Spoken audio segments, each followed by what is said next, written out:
Doctor A V Joseph school of നഴ്സിംഗിലെ ആദ്യ batch diploma in general nursing course വിദ്യാർത്ഥികളുടെ lab lighting ceremony നടത്തപ്പെട്ടു. Miss Dona Babu സ്വാഗതം ആശംസിച്ചു. ചടങ്ങിൽ medical trust hospital managing director doctor Rosamma Joseph അധ്യക്ഷത വഹിച്ചു. Nedumkandam judicial first class magistrate കോടതി ജഡ്ജ് കരുൺ രാജൻ ഉദ്ഘാടനം നിർവഹിച്ചു. ഫാദർ ജോർജ് പെട്ടിയിൽ അനുഗ്രഹ പ്രഭാഷണം നടത്തി.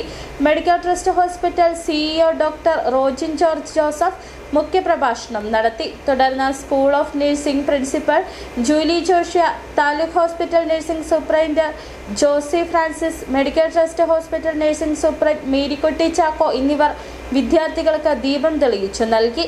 Senior nursing tutor Aswathy S Kumar സത്യവാചകം ചൊല്ലിക്കൊടുത്തു.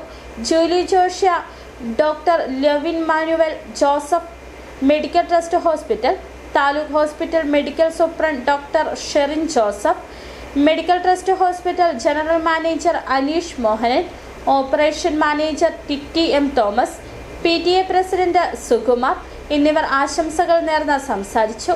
വൈസ് പ്രിൻസിപ്പൽ സാജൻ മാത്യു നന്ദി രേഖപ്പെടുത്തി.